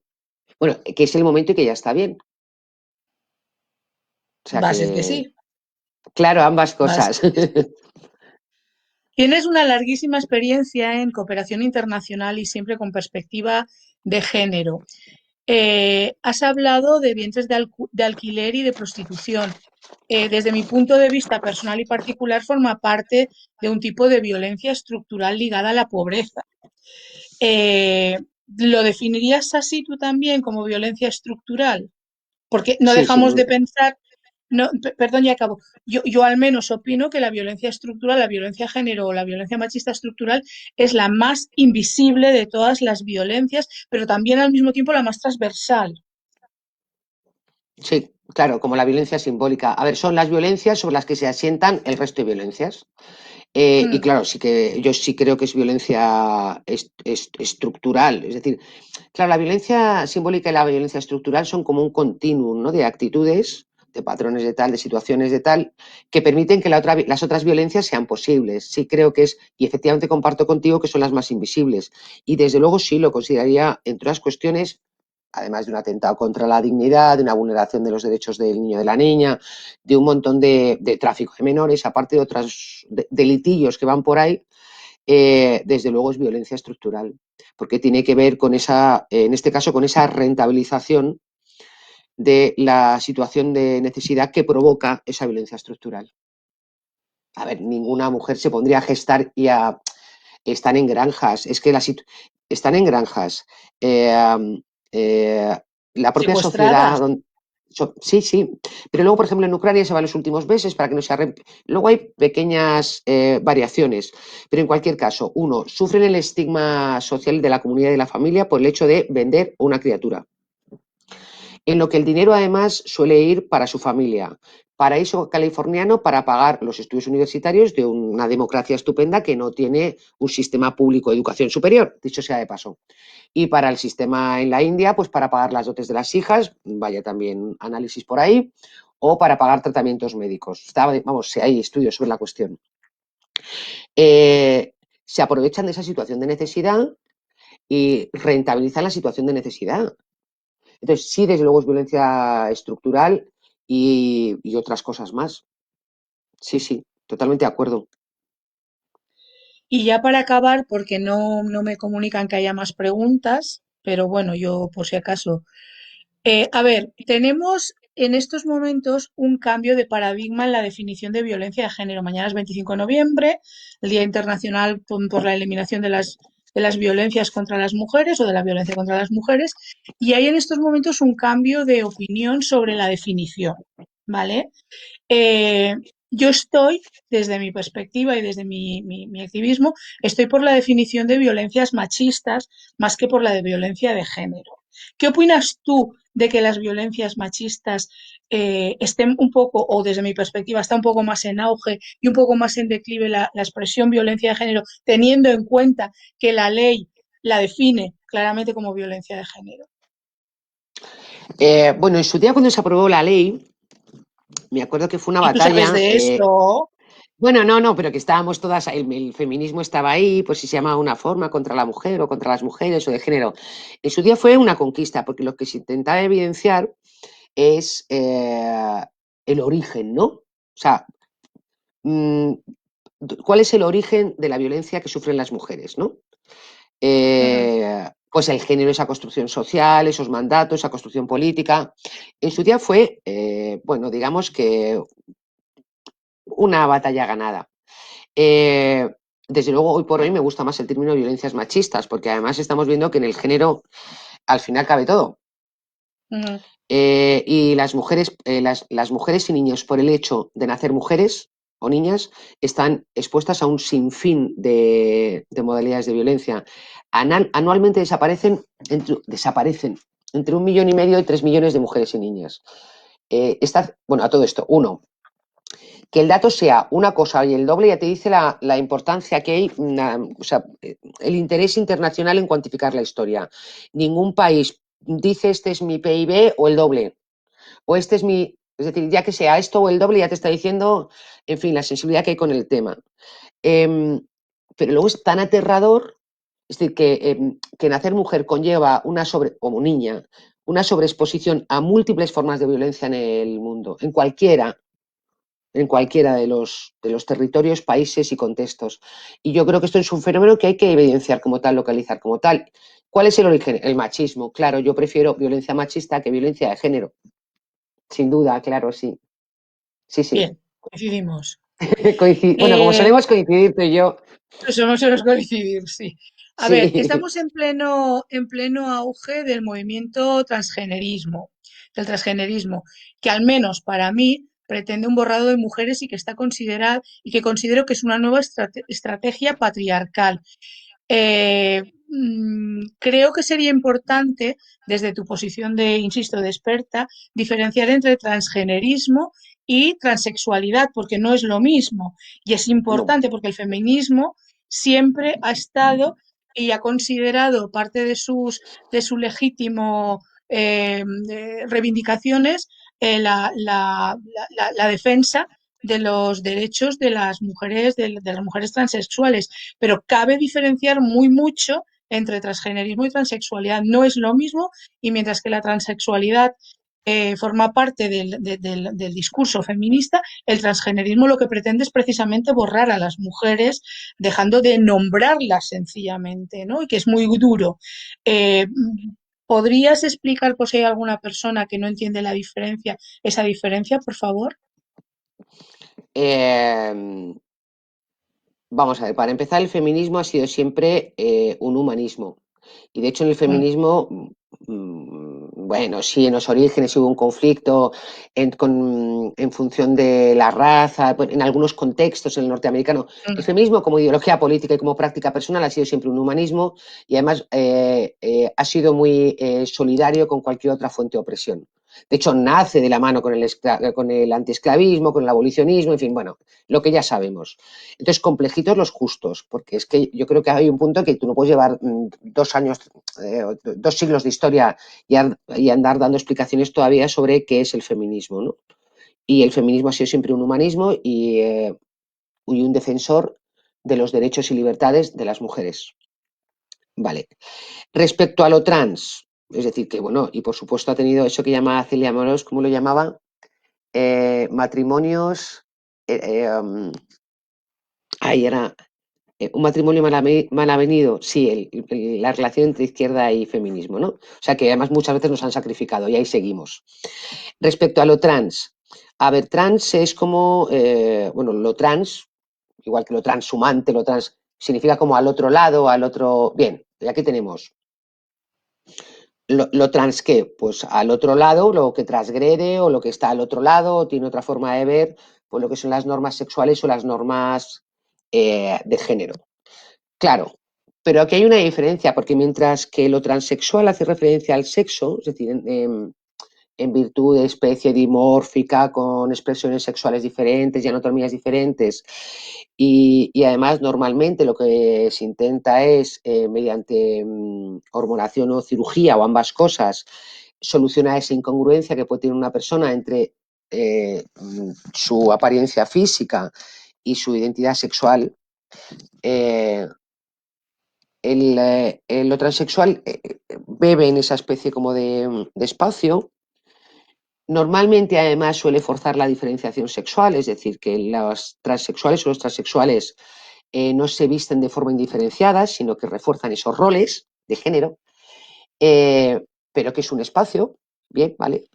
El transgenerismo es que es lo contrario. Yo lo que no sé es por qué van de la mano, porque el transgenerismo uno dice, indiferenciación, soy género fluido, ahora estoy aquí, ahora estoy allá. Hace referencia a todo lo que tiene que ver con los roles con el género, los roles sociales, ¿no? Sexuales, perdón. A ver, a mí lo que me preocupa en todo esto es la beligerancia del debate. La beligerancia del debate, porque además estamos en un contexto donde, vaya hombre, justo cuando las mujeres estábamos logrando impugnar los roles de género, los comportamientos, nos vienen a volver a contar que el género es importante, que te lo tienes que comer y que además ser mujer no significa nada. O sea, que es una decisión de cómo te levantes cada mañana. Yo hago un ejercicio con esto siempre que lo proyecto, pues igual que decía antes de qué pasaría si en el ámbito laboral dijéramos que es paternalista tener el Estatuto de los Trabajadores, ¿no? Una legislación laboral que es paternalista. Pues hago lo mismo con todo, la verdad, y me suele funcionar.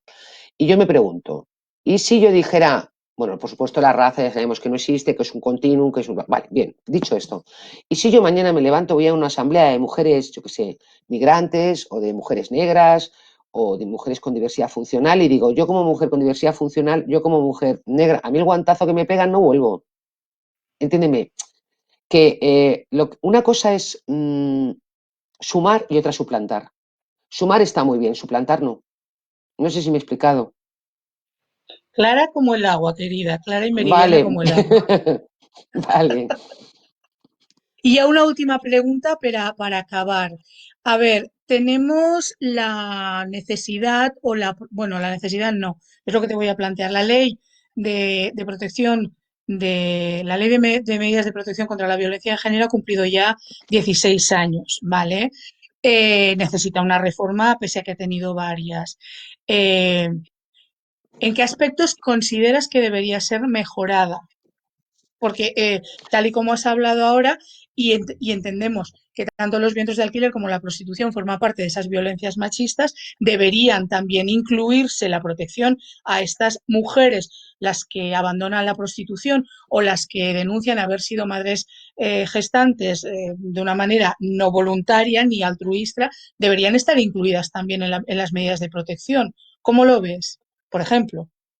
Vale, bueno, es cierto que hay un debate o que esto que hay que reformar o hay que... Bueno, yo con la ley integral contra la violencia de género, la primera intentona o lo primero que intentaría es que se cumpla. Vale, venga, Porque vale, es que compro. eso todavía no se ha intentado. Porque tenemos educación en... No, tenemos... a ver, en España tenemos un problema con el tema de las leyes de igualdad. Y es que a veces se ha considerado que es el final de una política pública. Y me explico. Ley de igualdad, ley contra la violencia de género. Bien. La ley no es el final de una política pública, es el principio. Es como si yo voy a hacerme un viaje y me compro un billete. Vale, una vez que tengo el billete ya cojo y voy, y cojo el avión y voy a donde sea. Pero si las leyes no se cumplen, la ley no es el final de una política pública. Yo no consigo la igualdad porque tengo una ley de igualdad. Ni he conseguido erradicar la violencia de género porque tengo una ley de violencia de género. Las leyes no son el final de la política pública, son el principio. ¿Qué problema tenemos con las leyes de igualdad en este país? Que sale muy barato no cumplirlas. Que sale muy barato.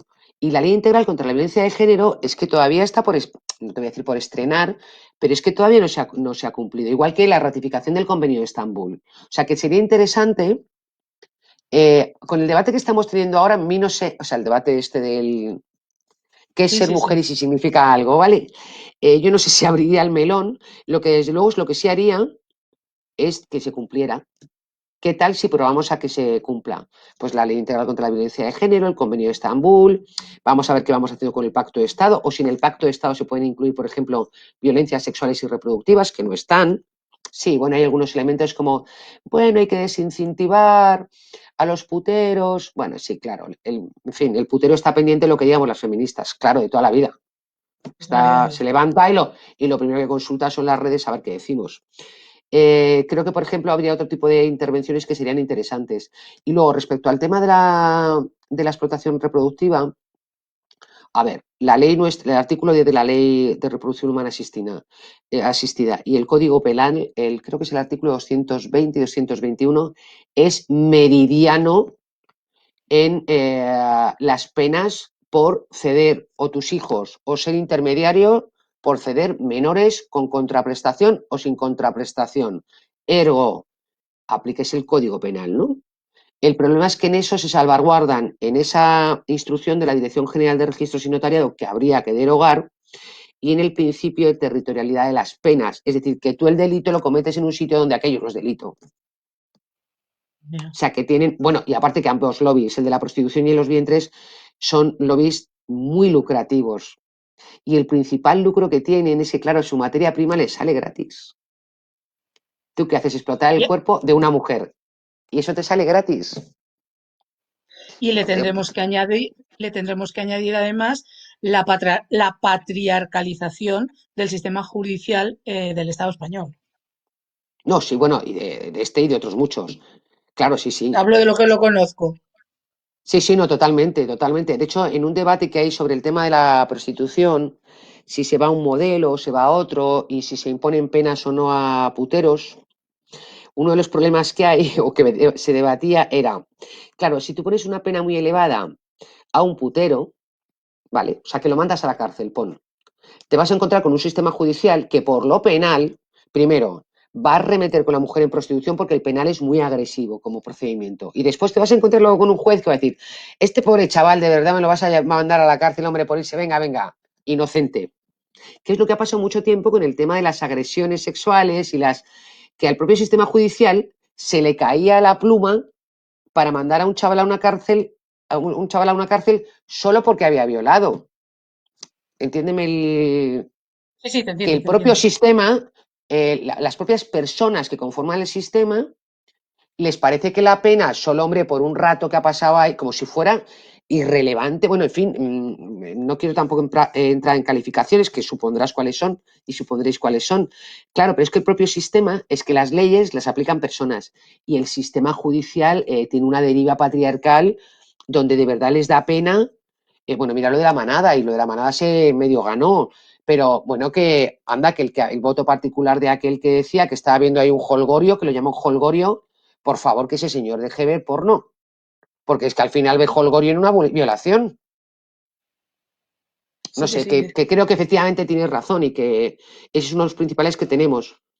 que las leyes se aplican a medias y que cuando luego llega a esa separación de poderes, ¿no? Al Poder Judicial, pues que el Poder Judicial pues tiene una absoluta falta de empatía en algunas cuestiones y empatiza más con otras, pues o con que un chaval total porque ha violado se arruine su existencia, pues que no hubiera violado, Pues porque sí, el mensaje social es importante, es decir que absolutamente de acuerdo.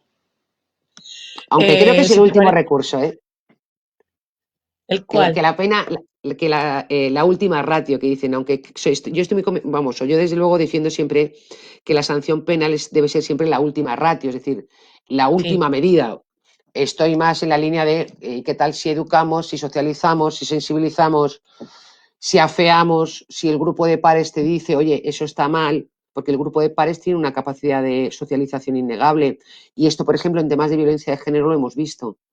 Es Mm. cierto que la punta del iceberg sigue siendo la misma, por desgracia, pero el mapa de qué opinaban nuestros compañeros respecto al tema en 20 o 30 años se ha cambiado. Es decir, ya no se minimiza, ya no dice, bueno, ¿qué más da? Los trapos sucios se lavan en casa, algo le habrá hecho. Que sí ha habido un cambio de mentalidad entre nuestros propios compañeros. Es cierto que la incidencia, la prevalencia en términos de asesinatos, bueno, pues sigue siendo espantosa, pero sí ha cambiado la sensibilización de la sociedad en general, ¿no? Que ahora un tipo se para en la calle y se pone a freírle aguantazos a su chica y alguien se volvería sin duda a decirle, o alguien es, espero.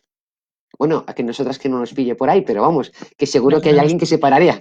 Claro, seguro que hay alguien que se pararía, ¿no? Que ha cambiado un poco también la percepción del fenómeno de la violencia de género y que lo que el grupo de pares dice, ¿no? Hubo una campaña del del Ministerio de Igualdad que era sacar tarjeta roja al maltratador, que les habla además en su código, que precisamente interpelaba, ¿no?, la responsabilidad del grupo de pares en, oye, no admitas, no des por válido actitudes que no pueden ser válidas, ¿no? Como ocurre a veces con el tema de los chistes, ¿no? Machistas, que antes todo el mundo se reía mucho y ahora cada vez te encuentras más espacios donde un chiste machista hay alguien que dice, oye, pues, ¿dónde está el chiste? Vete a la realidad, ¿no? Que si quieres un chiste machista, te vas a la realidad y tienes chistes machistas en cada esquina, que no son un chiste, A ver, pero bueno. yo considero que uno de los grandes éxitos del movimiento feminista de los últimos 20 años ha sido precisamente asociar machismo a violencia y ahora llamarle a un hombre machista es casi casi llamarle maltratador y por tanto actúa como machista, pero no, pero la expresión ya no está tan tolerada, ya no está tan, digamos que ya no puede, ya no asume que le llames machista como una realidad de su vida, ¿no? Ya creo que el cambio de paradigma que el movimiento feminista ha conseguido en estos 20 años ha sido importante también para asociar esos dos términos, ¿no? Por una parte, machismo asociado indisolublemente muchas veces con el tema de violencia y violentos, ¿no? Entonces yo creo que eso es uno de los grandes éxitos. Hemos Sí, de acabar, cariño, hemos de acabar. Ha muchas sido un gracias por verdadero todo. placer. Igualmente. Le voy a dar paso a Natalia, nuestra concejala maravillosa, para que despida esta ponencia tuya y agradecerte no solo tu sabiduría, sino también tu buen hacer y tu saber transmitir. Gracias, Tere, a ti. Bueno, yo sin más darle las gracias a Tere por su disponibilidad y por su generosidad, sobre todo también, porque bueno, ella siempre está aquí con nosotras, aunque muchas veces o algunas veces no se deje ver como hoy, tanto como nos gustaría, pero siempre está detrás apoyándonos en todo y yo creo que eso es de reconocer cómo ella está siempre dentro, ¿no?, del movimiento feminista de Ontinyent. Y bueno, y de todas las partes del mundo, porque ya creo que es internacional o universal. Sí. Y yo, Laura, como te digo, muchísimas gracias por tu ponencia. A mí me has aclarado muchísimos conceptos y sobre todo me has dado también argumentos para como feminista, saber explicar lo que ahora mismo, ¿no?, todos estos nuevos mensajes que desde el patriarcado se nos intentan transmitir y cómo incluso nosotras, ¿no?, las feministas, las que estamos en el activismo y las que estamos siempre intentando informarnos, formarnos, incluso nosotras a veces nos cuesta enfrentarnos a estos nuevos argumentos, ¿no?, que el patriarcado va construyendo. Y yo me quedaría con algo que tú has dicho y que es como las leyes no son el principio de una política pública y cómo las políticas públicas legitiman las prácticas. Y creo que eso es lo que intentamos hacer desde el movimiento feminista, ¿no?, acabar con esas formas de explotación y cómo el movimiento feminista es un movimiento colectivo, que como dice también nuestro lema feminista, lo personal es político. Y desde el feminismo lo que pretendemos es luchar o acabar o enfrentarnos con ese individualismo que tú también definías, cómo ese individualismo legitima el deseo personal y cómo despolitiza el derecho, ¿no?, de cada una de nosotras y de nosotras como el 50% de la población. Iba a decir como una colectividad, pero como el 50% de la población, ¿no? Y cómo este mensaje que tú has transmitido durante toda tu ponencia, al final lo que hace es invisibilizar, ¿no?, al victimario y como yo te digo, ponernos a nosotras muchas veces en la tesitura de tener que defender cuáles son nuestros derechos y qué es lo que pretendemos con el movimiento feminista. Porque las que estamos en política, las que habéis estado, las que estáis en el mundo académico, las que intentáis transmitir vuestros conocimientos como Tere o como tú a través de vuestras publicaciones, o el movimiento feminista de calle en el que todas estamos, en definitiva pretende eso, lo que tú también has explicado, ¿no? Intentar otra vez volver a explicar, aunque parezca mentira, ¿no?, que tengamos que volver a explicar qué pretende el feminismo como movimiento colectivo. Sí. Entonces, creo que aparte de tu gran exposición y de lo bien que nos has transmitido los conocimientos, creo que has dejado un mensaje muy claro de qué pretendemos, ¿no?, a través del feminismo. Así que encantadísima de que hayas estado con nosotras aquí y te lo digo de verdad que espero que nos volvamos a ver físicamente en otra ocasión, cuando pase todo esto, te puedas venir aquí a conocer a Ontinyent. Sí. El culo del mundo. Iremos a recogerte, sí. Bueno, seguro que iremos a recogerte a Valencia, como hablábamos antes. Está un poco complicado llegar aquí a través del transporte público, pero queremos contar contigo en más de una ocasión, si tu disponibilidad te lo permite, claro. Encantada, encantada. Genial. Muchas gracias a vosotras, ha sido un placer y sois generosísimas, la verdad. O sea, muy feministas también. Muchas gracias, lo intentamos a pesar de todo. Y bueno, yo simplemente recordar también que mañana continuamos con los actos del 25 de noviembre, que a las 12 del mediodía colgaremos la pancarta en el edificio del ayuntamiento, en la fachada del ayuntamiento. No vamos a hacer concentración como hacemos otros años de lectura del manifiesto. Hemos preparado una pequeña sorpresa, las entidades feministas y las personas, las mujeres que formamos parte del Consell de les Dones, que mañana lanzaremos a través de las redes sociales para intentar, pues, ya que no podemos hacer esa lectura del manifiesto y la concentración que teníamos organizada también por la tarde en la plaza de San Domingo, bueno, hemos preparado, pues, nuestra pequeña reivindicación a través de las redes sociales que mañana lanzaremos. Y por la tarde contaremos también con la presencia de Coto Talents. Coto Talents es nuestra psicóloga, bueno, un referente. A través de ella aprendemos muchísimo. Tenemos la suerte de tenerla aquí en el área de igualdad del Ayuntamiento de Ontinyent, cosa que también hay que agradecerle a Tere de sus años como concejala, ¿no? Y también la simiente que dejó en el área de igualdad del Ayuntamiento de Ontinyent y que las demás tenemos la suerte de poder aprovechar. Y Coto estará mañana con nosotras también aquí a las 7 de la tarde. Ha sido premio Menina este año, que el año pasado ayer se le entregó el premio Menina a Coto y mañana le daremos también la enhorabuena en persona. Y ella la tendremos mañana, como os digo, a las 7 de la tarde aquí con nosotras a través del perfil del Facebook del Ayuntamiento de Ontinyent y de la Concejalía de Igualdad. Y bueno, yo sin más agradecer también a todas las personas que nos han estado siguiendo durante estas 2 horas que hemos estado aquí y creo que sobre todo lo que hemos hecho ha sido enriquecer el feminismo y enriquecernos nosotras como personas. Así que muchas gracias y nos volvemos a ver pronto. Muchas gracias a las dos. Un beso muy grande. Gracias.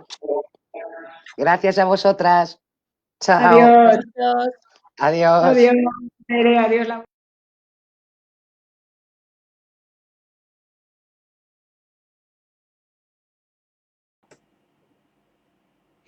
Molt bé, doncs ja està.